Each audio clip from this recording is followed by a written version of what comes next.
Hello friends, welcome to my channel. कैसे हैं आप लोग? आपकी पढ़ाई कैसी चल रही है? करंट अफेयर्स डेली अपडेट्स कैसे लग रहे हैं? अच्छे से कर पा रहे हैं? फ्रेंड्स, अगर आपने अभी तक मेरा चैनल सब्सक्राइब नहीं किया है तो इसे अभी सब्सक्राइब कर लें और मेरे डेली करंट अफेयर्स के टॉपिक्स आते रहेंगे, उन्हें आप अच्छे से पढ़ें और मुझे कमेंट करके ज़रूर बताएं कि आपको मेरे पॉइंट्स, मेरे टॉपिक्स, जो भी मैं करंट अफेयर आपके लिए तैयार करती हूँ वो सफिशिएंट है, कैसा लग रहा है आपको पढ़ने में कुछ समझ में आ रहा है। ये सारी चीज़ें आप मुझे कमेंट में ज़रूर बताएं। फ्रेंड्स, देखिए होता क्या है ना, जैसे कि कंपटीशन एग्जाम्स के लिए, जो भी कॉम्पिटिटिव एग्जाम्स है उनके लिए आप मैथ्स करते हैं, रीजनिंग हो गया या जीएस का जो भी आपका साइंस है या पॉलिटी, हिस्ट्री, ज्योग्राफी, वॉटेवर जो भी सब्जेक्ट्स हैं, ये सब क्या है, अगर आपने एक बार कर लिए इन्हें अच्छे से तो फिर इन्हें रिवीजन की ज़रूरत होती है। इन्हें आपको वापस से हर बार करना नहीं होता, एक नया टॉपिक नहीं उठ के आता है इसमें, ठीक है। लेकिन करंट अफेयर ऐसा सब्जेक्ट है फ्रेंड्स कि आपको हर दिन इसको करना पड़ेगा। हर दिन एक नया अपडेट्स इसके साथ आ जाता है और हर दिन आपको करंट अफेयर्स की तैयारी करनी पड़ेगी। अगर छूट जाता है तो फिर बहुत मुश्किल हो जाता है इन्हें कवर कर पाना। तो मुझे उम्मीद है कि आपको मेरी बातें समझ में आ रही होंगी, कितना ज़रूरी है करंट अफेयर को डेली बेसिस पे करना। आपको रिवीजन की भी ज़रूरत पड़ेगी हर 10 डेज़ पे या 15 डेज़ पे। आपने जितने भी किए हैं उनको एक बार पूरा रिवीजन कर लीजिए, बट डेली बेसिस पे इनको करना बहुत ज़रूरी है। क्या होता है, आप डेली बेसिस पे इनको करेंगे तो आपके माइंड में ये चीज़ सेट होती जाएंगी। और कई बार ऐसा होता है कि एक ही पॉइंट 2 दिन 3 दिन के बाद जब उसमें कुछ चेंजेस आते हैं, कुछ होता है तो अपडेट होता रहता है, तो माइंड में अपने आप चला जाता है। और फ्रेंड्स, मैं इतने अच्छे से आप लोगों को बताती हूँ कि मुझे नहीं लगता है कि कोई डाउट आपके अंदर रहता होगा। जितना भी कॉम्पिटिटिव एग्ज़ाम्स हैं आप उसको बहुत अच्छे से क्लियर कर सकते हैं, स्पेशली बैंक वालों के लिए जो हर जगह से अपने लिए करंट अफेयर्स ढूंढते हैं, क्योंकि उनके जो जीएस का करंट अफेयर का जो पेपर होता है उसमें 40% या कभी कभी 45% तक सिर्फ करंट अफेयर्स के ही क्वेश्चंस होते हैं। तो वो हर जगह ढूंढते रहते हैं अपने टॉपिक्स, अपने पॉइंट्स की कहीं से इकट्ठे कर लें। तो उनको तो कहीं और जाने की ज़रूरत ही नहीं है, वो बस डेली मेरा जीके करंट अफेयर्स अपडेट्स देखते रहें, इन्हें पढ़ते रहें और मैं गारंटी लेती हूँ कि उनके सारे क्वेश्चंस बहुत अच्छे से क्लियर होंगे। बस आप इनको डेली बेसिस पे करते रहें। चलिए फ्रेंड्स, तो आज का टॉपिक शुरू करते हैं। आज 4 अप्रैल का करंट अफेयर्स मैं लेकर के आई हूँ। तो इसका फर्स्ट पॉइंट है international mine awareness day. International mine awareness day, खाद या खाद्यान्न जागरूकता दिवस, ठीक है। इस कब मनाया जाता है? 4 अप्रैल को। माइक्रोसॉफ्ट का 45th बर्थडे, यानी कि माइक्रोसॉफ्ट की स्थापना कब हुई थी? 1975 में। तो इसका 2020 में क्या है, 45th बर्थडे है माइक्रोसॉफ्ट का। तो वो कब स्थापना हुई थी इसकी? 4 अप्रैल 1975 को। थर्ड पॉइंट है हमारा, साइंस एंड टेक्नोलॉजी डिपार्टमेंट ने कोविड-19 महामारी से लड़ने के लिए एक रैपिड रिस्पॉन्स सेंटर की स्थापना की मंजूरी दी है। रैपिड रिस्पॉन्स सेंटर की स्थापना की मंजूरी किसने दी है? साइंस एंड टेक्नोलॉजी डिपार्टमेंट ने। किस वजह से? कोविड-19 महामारी से लड़ने के लिए। इस सेंटर का नाम क्या दिया गया है? ये देखिए फ्रेंड्स, ये जो रैपिड रिस्पॉन्स सेंटर का नाम है वो दिया गया है कवच। आपको यहाँ बहुत अच्छे से इस नाम को, ये बहुत ही इंपॉर्टेंट पॉइंट मुझे लग रहा है तो मैं आपको बता देती हूँ। इसको कवच नाम तो आप याद ही रखेंगे। कवच, ये क्या है? रैपिड रिस्पॉन्स सेंटर है। किसने बोला है? साइंस एंड टेक्नोलॉजी डिपार्टमेंट ने बोला है कोविड-19 महामारी से लड़ने के लिए रैपिड रिस्पॉन्स सेंटर बनाया है। इसका नाम है कवच। इसका फुल फॉर्म है Centre for Argumenting War with कोविड-19 Health Crisis. Centre for Argumenting War with कोविड-19 हेल्थ क्राइसिस। देखिए इसका implementation the Society for Innovation and Entrepreneurship, IIT Bombay के द्वारा किया जाएगा। ठीक है, किसके द्वारा किया जाएगा? The Society for Innovation and entrepreneurship. इसको हम शॉर्ट फॉर्म में साइन भी बोलते हैं, जो आईआईटी बॉम्बे का पार्ट है, इनके द्वारा किया जाएगा। चलिए अपने 4th पॉइंट पे आते हैं। Third Asian youth games. Third Asian youth games कहाँ होना है? शांतो चाइना में होना है। कब? नवंबर में 20 से 28 नवंबर 2020 को। कहाँ होना है? शांतो चाइना में। कौन सा गेम्स है? Third Asian youth games China में, चाइना के शांतो में होना है 20 से 28 नवंबर 2020 को। ठीक है, चलिए फिर पॉइंट करते हैं। 2021 वर्ल्ड कप्स यानी कि 2021 world games Birmingham US, Birmingham में ये होने वाला था यूएस में के बर्मिंघम में, को 2022 तक के लिए स्थगित किया गया है। आप लोगों को पता ही है अभी कोविड-19 कोरोना वायरस का कितना ज़्यादा कहर टूट रहा है पूरे विश्व के ऊपर, तो इसको 2022 तक के लिए स्थगित कर दिया गया है। अब ये वर्ल्ड गेम्स क्या है फ्रेंड्स, वो मैं आपको बता देती हूँ कि जो हमारा ओलंपिक गेम्स होता है ना, तो उसमें बहुत सारे गेम्स आते हैं। जो गेम्स उसमें शामिल नहीं हो पाते हैं उनको वर्ल्ड गेम्स के थ्रू प्लेयर्स को खिलवाया जाता है। और ये हर साल समर, देखिए ओलंपिक्स भी दो तरह के होते हैं, एक समर ओलंपिक्स होता है और विंटर ओलंपिक्स होता है। तो हर साल जो समर ओलंपिक्स होते हैं उनके नेक्स्ट ईयर, उसके अगले साल वर्ल्ड गेम्स करवाए जाते हैं। देखिए यहाँ पे मैंने मेंशन भी कर दिया है ताकि आपको समझने में आसानी रहे। इसमें वे 32 खेल शामिल किए जाते हैं जो ओलंपिक में शामिल नहीं होते हैं। ये हर 4 साल पर होता है, और जैसे कि आपको पता है ओलंपिक्स भी हर 4 साल पे होता है, तो ये भी हर 4 साल पर होता है, 1 year after the summer Olympics game. ठीक है, चलिए ये इस साल किसके द्वारा कहाँ पे ये ऑर्गेनाइज किया जा रहा है? This is organised by international world games association. ठीक है, इसका हेडक्वार्टर कहाँ है? लुसाने में।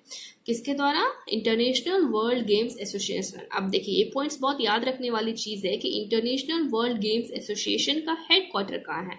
तो इसका हेडक्वार्टर कहाँ है फ्रेंड्स? लुसाने। मैं आपको बहुत ज़्यादा ये चीज़ बोलती हूँ कि जो भी मैं ऑर्गेनाइजेशन के नाम आपको बताती हूँ या आपको कहीं सुनने में आता है तो उसका हेडक्वार्टर तो आपको ज़रूर पता होना चाहिए।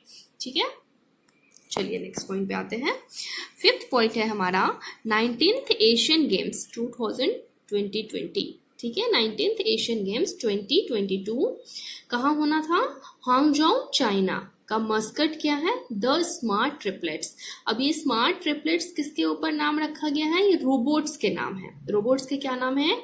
Kong Kong, Line Line and Chain Chain. ये 3 रोबोट्स हैं, Kong Kong, Line Line and Chain Chain. इनके तीनों के नाम पे देखिए लिखा हुआ है which are collectively known as the smart triplets. तो आपको पता होगा कि हर गेम्स, जितने भी गेम्स होते हैं नेशन वाइड या वर्ल्ड वाइड, उनके कुछ ना कुछ मस्कट रखे जाते हैं। ठीक है, तो इस बार जो 19th एशियन गेम्स 2020 जो हांगझोउ चाइना में होने वाला था, इसका मस्कट क्या है? The smart triplets. ऐसे क्वेश्चंस एग्जाम में जरूर पूछते हैं कि इस गेम्स का मस्कट क्या है या ये गेम्स कहाँ हुआ है। तो देखिए इसमें कई तरह के क्वेश्चंस बन सकते हैं, जैसे कि ये 19th एशियन गेम्स जो है वो कहाँ होने वाला है, तो आपको बताना पड़ेगा कि चाइना हांगझोउ में होने वाला है। उसी के साथ ये भी पूछ सकते हैं कि इसका मस्कट क्या है, तो इसका मस्कट क्या है? The smart triplets. ये ट्रिपलेट्स कौन क्या है? रोबोट्स के नाम है, कॉन्ग कॉन्ग, लाइन लाइन और चेन चेन। ठीक है, चलिए फ्रेंड्स नेक्स्ट पॉइंट पे चलते हैं आज के।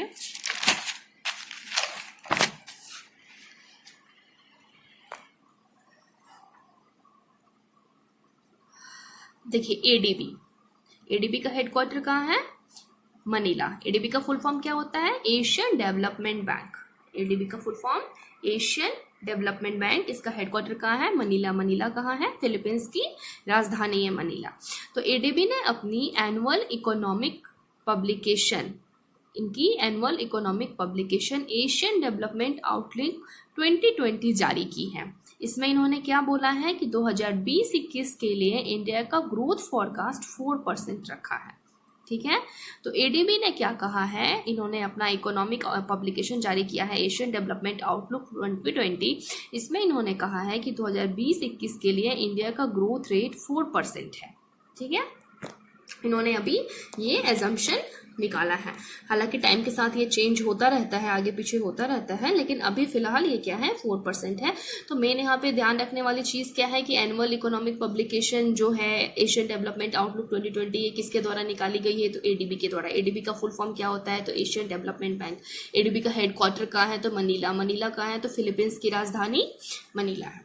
चलिए अब 7th पॉइंट पे आते हैं हम, फिच। आपको मैंने पहले भी बताया है कि फिच क्या है, क्रेडिट रेटिंग एजेंसी है। इसका हेडक्वार्टर कहाँ है, न्यूयॉर्क।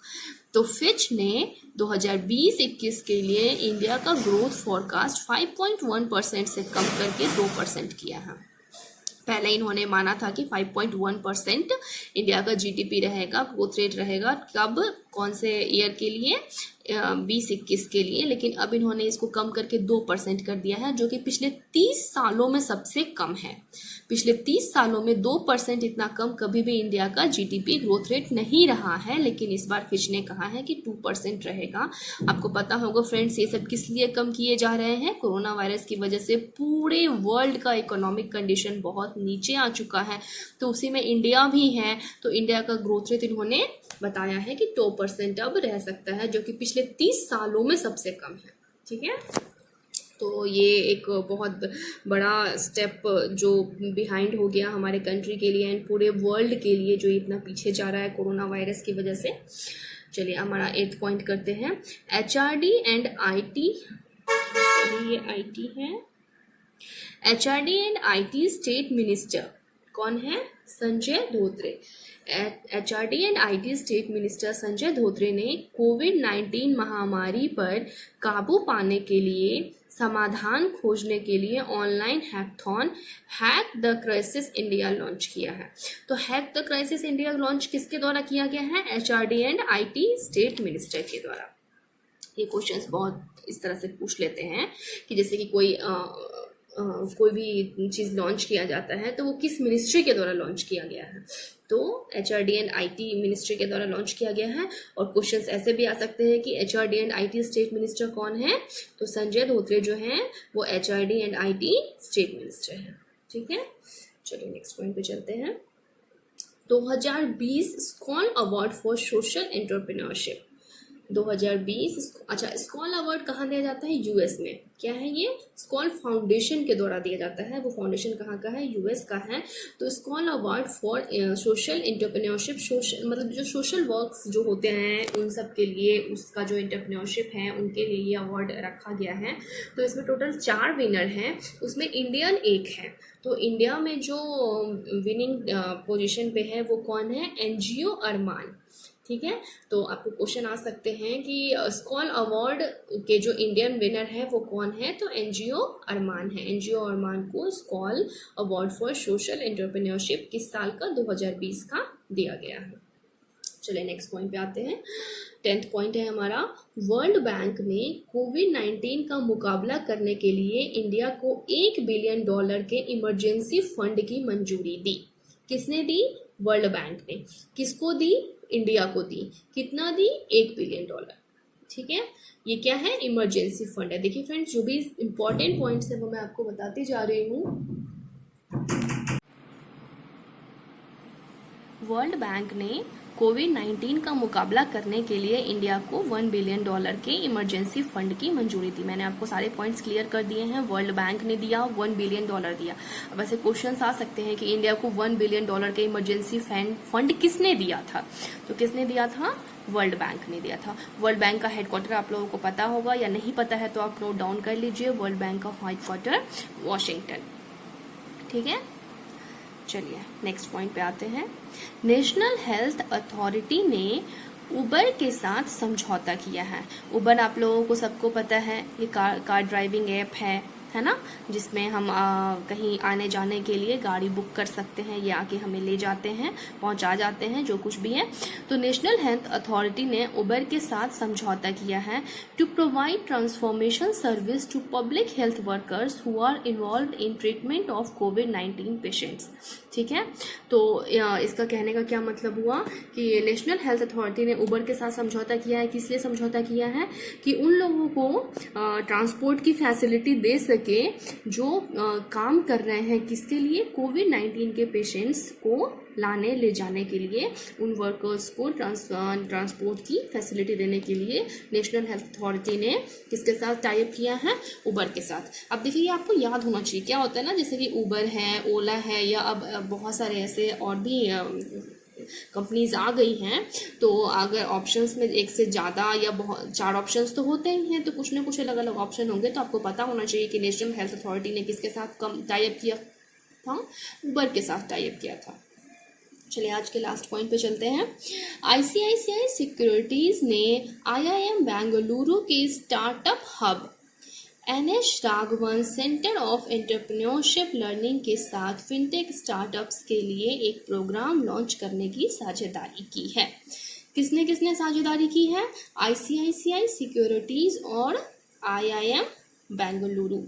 ठीक है, किसके लिए साझेदारी की है? स्टार्टअप हब के, एक startup hub NS Raghavan centre of entrepreneurship learning, किसके लिए साझेदारी की है? NS Raghavan centre of entrepreneurship learning के साथ फिनटेक स्टार्टअप्स के लिए प्रोग्राम लॉन्च के लिए साझेदारी की है।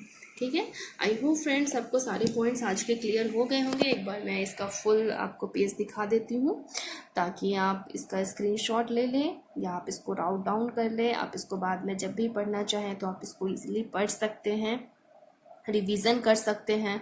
बस मैं यही आशा करती हूँ कि आपकी तैयारी बहुत अच्छे से हो ताकि आपका एग्ज़ाम्स क्लियर हो, आपको जो चाहिए वो आपको मिल जाए। आप जो भी एग्ज़ाम क्लियर करना चाहते हैं आप क्लियर करें, आप जल्दी से जल्दी अपना जॉब ले लें। तो फ्रेंड्स ये करेंट अफेयर्स के टॉपिक्स हैं, आप इनको अच्छे से क्लियर करते रहें और प्लीज़ मुझे कमेंट करके ज़रूर बताएं कि आपको मेरे वीडियोस कैसे लग रहे हैं। आप मेरे वीडियो को लाइक करें, इन्हें ज़्यादा से ज़्यादा शेयर करें ताकि ये करेंट अफेयर्स के जो टॉपिक्स जो मैं डेली आपके लिए तैयार करके डालती हूँ, अपडेट करती हूँ, ये हर किसी के पास पहुँचे। और मेरे चैनल को सब्सक्राइब ज़रूर कर ले फ्रेंड्स, ताकि जो भी आपको सर्च करने की ज़रूरत ना पड़े, मैं जैसे ही अपडेट्स डालूँ आपको मिल जाए। मैं डेली अपने करेंट अफेयर्स के टॉपिक्स आपके लिए देती रहूँगी। ओके फ्रेंड्स, तब तक के लिए bye bye, take care, study well.